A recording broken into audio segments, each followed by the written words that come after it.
featherweight Andre Fili. Andre, thank you for the time today, sir. Thanks, guys. Thanks for having me. We will take the first question from Gabriel Gonzalez with Cage Side Press. Andre, first of all, it's very rare that a fighter gets to have some big, like their movie come out during quarantine. Can you just talk about that's been like? Everyone had time to watch your work. It's been cool, man. The reception's been good, and the movie was good. I really enjoyed the movie. I'm a huge movie nerd, so um, being part of a movie like that where I actually got to act a little bit and it wasn't gimmicky. It was a real movie, and I got to play a real character. It was a blessing, man. It was a very cool experience, and I can't wait to do more. And I hope everybody liked it. I hope I didn't suck too bad. So um, it was a really cool experience. Where are you at in terms of the process? You enjoyed acting. Have you actually sent out those feelers to try to get a Hollywood agent and taken any acting courses? Have you done anything else on that front? Not really, not really. Fighting is my main focus right now. I'm open to doing more movies. I really would like to do more movies. But fighting is the main focus right now. Faber's producing movies, and so we kind of have a team of guys that are writing and producing movies and making some really cool stuff. So when they're ready for me to be in another project, I'll be ready. But fighting and being the best fighter in the world is my main priority right now. I'm glad you mentioned Uriah. That guy can coach, he can fight, he runs businesses. Now he's a producer. How did he do? He did really well, man. Everything that guy touches, man, he kills it. It's inspiring to see. He's a dad now too, so he's killing it at that as well. So man, he can do it all. So just trying to follow his lead and be ready for when opportunity arises. Final question from me. What does Charles Jourdain bring to the table that makes him a dangerous opponent? He's aggressive. He spams flying knees, so you got to watch out for that. Um, Seems to be pretty athletic, and he believes. Every shot he throws, he really believes. You can tell he believes in his striking. So um, I'm excited to put that to the test. I'm excited to beat him. Thank you. And we will take our next question from Ezekiel Berganzi with Super Luchas. Hey Andre, how are you? Doing well. How are you? Fine, thanks. How it went this camp? Sorry. How it went this training camp? Camp went well. Yeah, it was a short camp. It was 3 weeks, but I was training before that, so I, I'm always ready. Um, and you came from a loss in UFC 256, and which aspects of your game do you polish to ensure you the victory on Saturday? Uh, I really think that I was pretty sharp against Sadiq, but Sadiq's a great fighter. I'm gonna go out this time and have a little more fun and really just get in a fight. Um, you got to find that balance of being calculated and also getting a fist fight. You can't be over calculated. I think um, I'm just gonna go out and have fun. I'm gonna go out and have fun and impose my will. And my final question, getting outside of cage, do you agree with Parasite winning the best Oscar picture in this year? I liked Parasite, but I didn't love Parasite. I know it's like an unpopular opinion. I liked it. I liked it a lot, and I actually want to watch it again. I really enjoyed Parasite, but I didn't love it as much as everybody else. I think it had a lot of great things to say. It's a great movie, great movie. I really enjoyed it, but I wasn't in love with it. Like the guys who told me to watch it, they loved the movie. I really enjoyed it, but I didn't love it. I don't pay attention to Oscars very much. I'm a huge movie guy, but I really don't watch the Oscars. I mean, I don't think it's a bad choice for an Oscar win, but maybe not my first choice. But I think it was a great movie. My girlfriend loved it. My girlfriend loved it. So Which was your favorite picture of last year? um, I don't know. It's hard to nail it down. My favorite movie I've seen in a long while is Honey Boy though. Honey Boy was probably my favorite in a long time. Honey Boy was something special. Thank you very much and good luck on Saturday. Thank you. And we will take our next question from Damon Martin with MMA Fighting. What year was Honey Boy? Honey Boy was last year, right?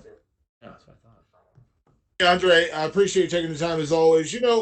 We've talked a lot about your run you're on, where you've had a lot of big victories, but you've had a couple of kind of heartbreaking defeats in there, where it's like really close fights, and it's just kind of sticks with you. What even that Sadiq Youssef fight? Obviously, there were a couple moments, couple things go differently. You're walking away with the win instead of the loss. Like, how do you move past that, and how do you improve without reinventing the wheel to make sure that those kind of really close decisions don't happen in the future?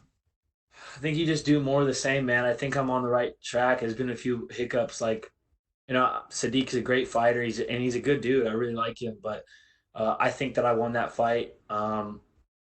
I definitely think I won the Michael Johnson fight. You take those two decisions and you turn them the right way. I'm on like a 5 fight streak or a 6 fight streak, so that's what I choose to focus on. Um, I beat Miles Jury, who was a top 10, top 15 guy forever. I finished Shaman, who'd never been finished before. I beat Artem up. I beat a very tough Dennis Bermudez, who was a top 10 guy forever. I mean, in my head, I'm on like a 7 fight run, because I really believe that I won the last the two decisions in the last 5 or 6 fights that I've lost. I really believe I won those. And I'm a man. I would admit, like, I have lost fights. Like I have lost fights before, but those last two, I think that I won those. Even with Sadiq, like when I went back and watched the Sadiq fight, Sadiq hits me and snaps my head back, and the commentators talk about his power, and then I hit him and drop him, and then the commentators still talk about his power, and I'm like, wait, what are we? Like, I dropped him. Like, I has to count for something, right? Like, we're talking about power. Like, I hit him and my head snap. He hit me and my head snapped back. I hit him. He took a knee. Like, what are we talking about here? Like, I really think I won that fight. No disrespect to Sadiq. He's a gamer, man. He can crack. He's a great dude. But same thing with my Johnson fight. I think I won that as well. So when I look, I'm not ashamed of. I'm heartbroken about the losses, but I'm not ashamed about my performances, and I just think more of the same. I think I'm doing the right things. Just need to double down, triple down on them, quadruple, This is double down. This is a loaded question then to that point. Do you think the problem is more with the judging and what we're judging and scoring in fighting, especially in certain fights that you hear about afterwards? A lot of people saying, how did they score it that way? We see 30-27 scores where a fight clearly isn't a 30-27 or whatever. Like, you like maybe judging is the bigger problem in this sport.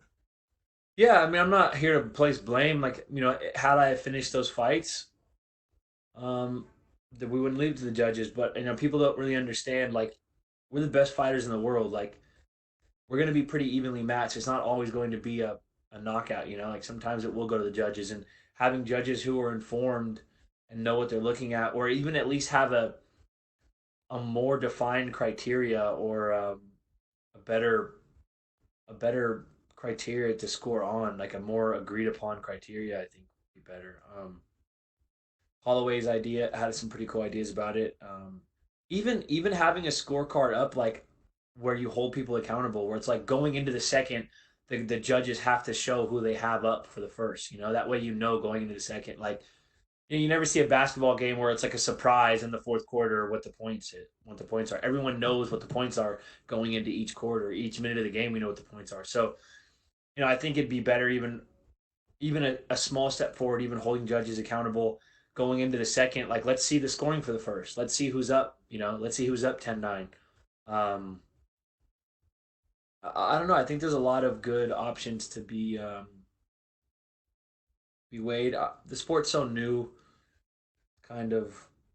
We're still kind of figuring it out, and I'm sure we'll come up with a good solution. But yeah, I think the judging could be better for sure. And again, judging depends on the commission, depends on state to state, depends on there's so many variables, but people don't realize is you can win a fight, the judges see it the wrong way, and then that's half your money. That's that's a life-changing thing to make half your money. You know, so Yeah.